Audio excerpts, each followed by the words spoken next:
You've been told your whole life that pasteurized milk is the safer version and the better alternative to raw milk that is apparently dangerous. And honestly, I do understand it. That is literally what every doctor, every dietitian, what the government has told us for 100 years. But the thing is, nobody's asking the real question: what is it even safe compared to? Because when you look at what pasteurization is actually destroying, the enzymes, the bacteria, the fat soluble vitamins, the hormone precursors, the real question is not whether raw dairy is risky or not. It's whether you're buying this same food at your local grocery store. And today I'm going to show you exactly what is in raw dairy, what pasteurization is actually removing, and why, for men that are trying to optimize their hormones, build real health, it is not even close. And at the end of this video, I'm going to show you exactly how you can get raw milk today. Now, what exactly is raw dairy?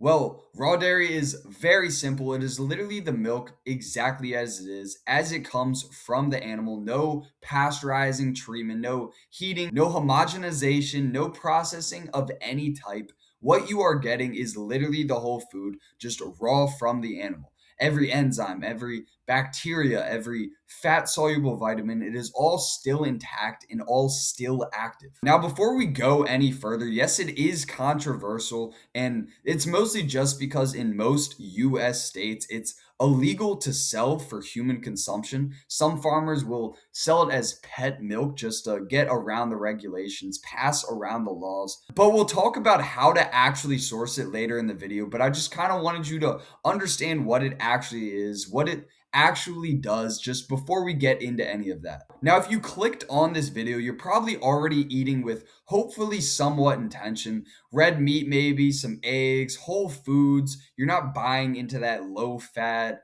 into the calorie counting, any of that stuff. Well, raw dairy fits into this exact same way of thinking, the exact same philosophy. It's about understanding what food actually contains, what's actually in it, and what is happening to it before and after that industrial processing. So let's get into it. So, what does raw dairy actually contain? What is even in raw dairy? So, I broke it down to 5 things that are mainly still intact in raw dairy itself. First being fat soluble vitamins.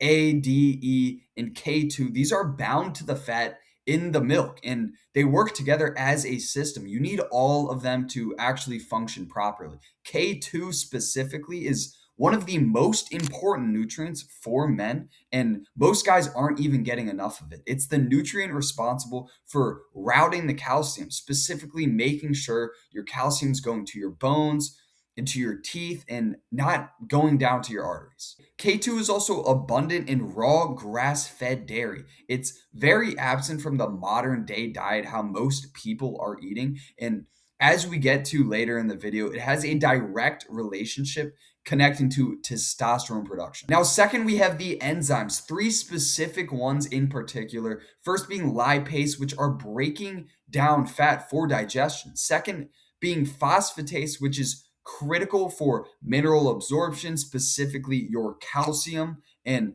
lactase, which is the enzyme that breaks down the lactose. The third one, lactase, is very, very important. A lot of people who think that they're lactose intolerant are not actually intolerant to lactose. They're having a reaction to pasteurized dairy because the lactase that would usually naturally break down the lactose has been completely destroyed through the heating and pasteurization process. And many of these people can actually drink raw milk with zero problem at all because the enzyme that is actually in there is doing its job. Third is the beneficial bacteria. Raw milk has a living microbiome, and lactobacillus and other strains are doing several important things. They support your gut lining, they compete with pathogenic bacteria, and they actually feed on something called estrobolome, which is the collection of gut bacteria that is responsible for metabolizing and excreting estrogen from your body. And that last point actually matters a lot for guys, but I'll come back to that later. Fourth, we have CLA, which is the conjugated linoleic acid.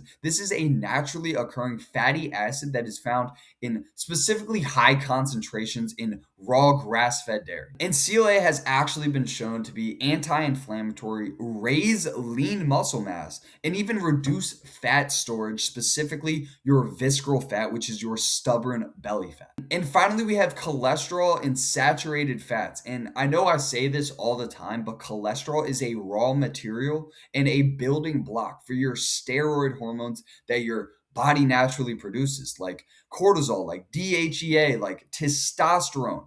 You can not make testosterone without cholesterol. So, dietary cholesterol from animal fat is not at all an enemy. It is literally a raw building block for your body. And raw whole dairy is one of the richest sources of these raw materials that your endocrine system is running on. So, now let's look at the pasteurization process compared to the raw dairy process and what the difference actually is. There are two main methods to pasteurizing. The first is HTST, which is high temperature, short time. They're basically just heating the milk to 72 degrees Celsius for 15 seconds.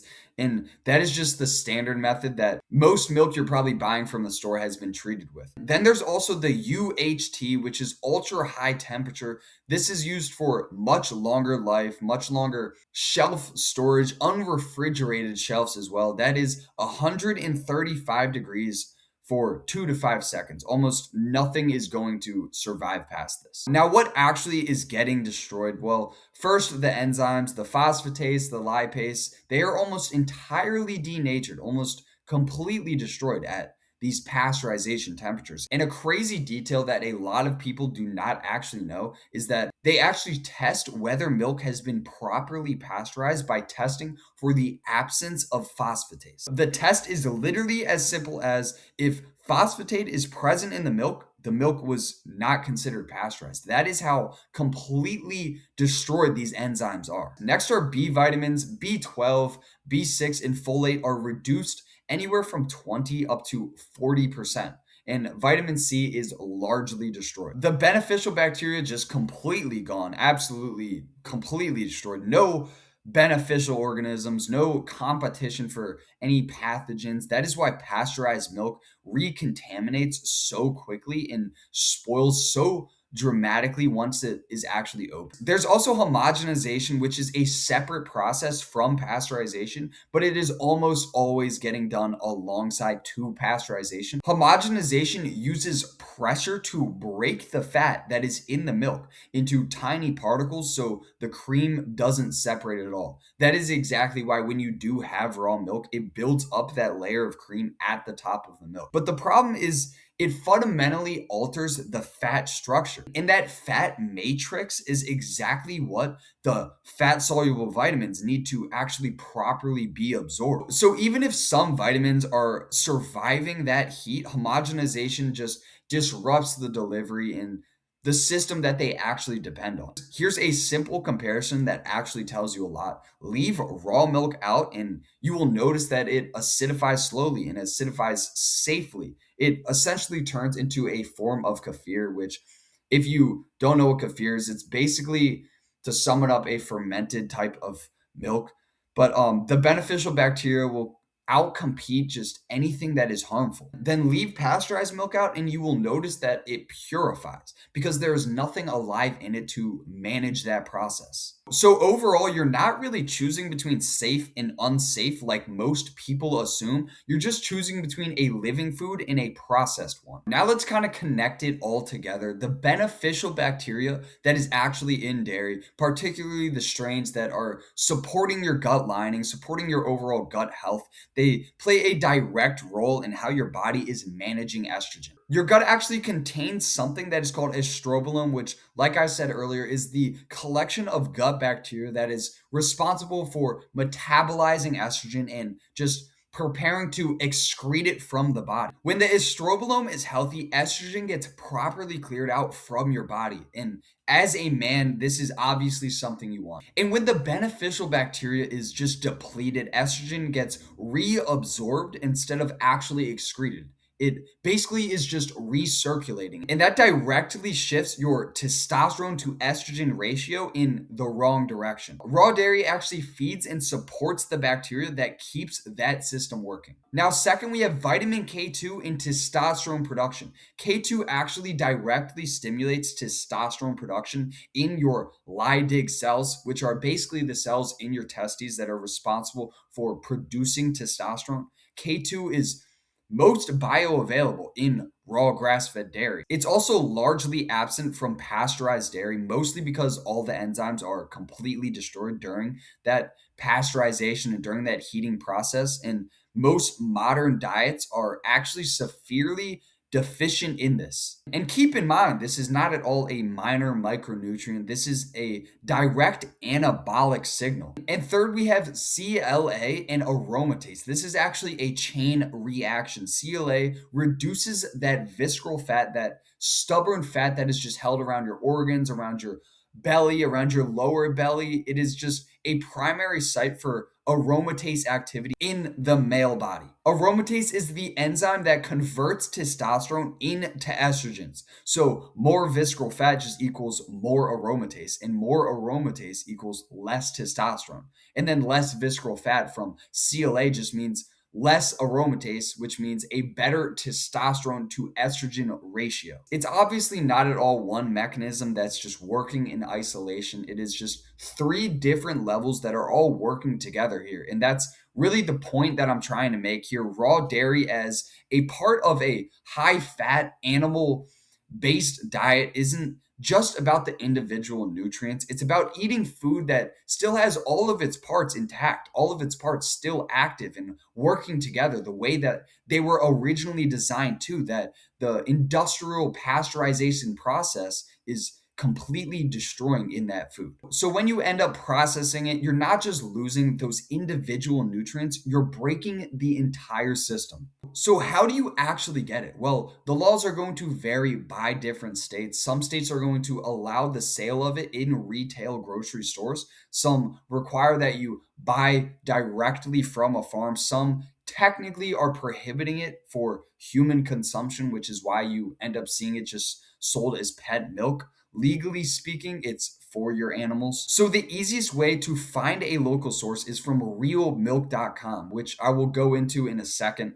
But when you do find a source, two things that matter most. First, grass fed. The difference in nutrient profile between grass fed and grain fed raw dairy is very significant. CLA, K2, and fat soluble vitamins are substantially higher in grass fed animals. Second is the cow breed. A2 cows, which includes breeds like Jersey and Guernsey, produces milk with A2 beta casein protein rather than A1. A2 has a very different structure and is much easier to digest for most people. If you've had issues with dairy in the past, that could be why. It could have been A2 dairy. If you seriously cannot actually access raw milk yet, this is exactly what I would suggest starting with. Raw aged cheese first. It is legal everywhere in the US. Federal laws actually allow raw milk cheese aged 60 days or more. You can find this in most normal grocery stores or even a cheese shop. But next is raw butter. This is widely available and a fantastic source of fat soluble vitamins and CLA. Also, raw cream, if you can get access to this, farm direct, and then obviously raw whole milk once you've found a good local source. All right, so like I promised at the very start of this video, I'd show you exactly how you can get raw milk today. So this is exactly how you can. Go to realmilk.com and put in your state, put in your zip code. It's literally as simple as that. You can even put in how many miles away you want to search for, and that is literally it. It pulls up every farm that is selling raw milk near you with their contact details, what they're selling, whether you can visit, whether you can call, email, and whether they even do shares of herds. And a herd share, by the way, is whether you legally own a share of the animal, which means in the states where the retail sale is illegal, you're not buying the milk, you're collecting what your cow is just producing. It's actually how a lot of people do get access to dairy in areas that it is just completely restricted and there's no possible way other than owning your own share of the herd. And depending on where you actually are, you'll find raw whole milk, raw cream, raw butter, raw milk, cheeses. Some farms will do on site pickups, some will even offer delivery. You'll also find grass fed and A2 sources that are also usually listed too, so you can filter out for exactly what you want. Now, if you literally have zero access and there's genuinely nothing near you, no farms near you, and there's just no possible way that you can get your hands on any type of raw dairy, this is what most people actually don't know. Parmigiano Reggiano, real Parmigiano Reggiano, is a raw milk cheese. And by law, it has to be made with raw, unpasteurized milk with all the enzymes, everything's still intact, still active, and that is the part that gives it its natural flavor profile that it actually has. It also has to be aged for a minimum of 12 months and even up to 36 months. And just because of that aging process, it's completely legal to sell everywhere in the US, including almost all local grocery stores that you'll be able to find it in. So look for the PDO stamp on the rind. Those words, Parmigiano Reggiano, that is what tells you that it is actually the real thing that is made within a region in Italy, not any type of imitation. So if you have a normal grocery store near you, you can get raw milk literally right now today. Now, that's all that I have for you guys today. But seriously, if there is one singular thing that you take away from this video, it's that you need to get some form of raw dairy into your diet. It doesn't have to be anything crazy, anything complicated. Like I said, you could even just start with a block of Parmigiano Reggiano from a local grocery store. That's literally it. It's as simple as that. But if you're looking to actually dial everything in, the nutrition, the hormones, the habits, the overall lifestyle, just an entire system built around your specific situation, you can book a free call with me that is linked in my bio. We'll see if you're a good fit for my one-to-one program. But that is all that I have for you guys. Thank you so much for watching.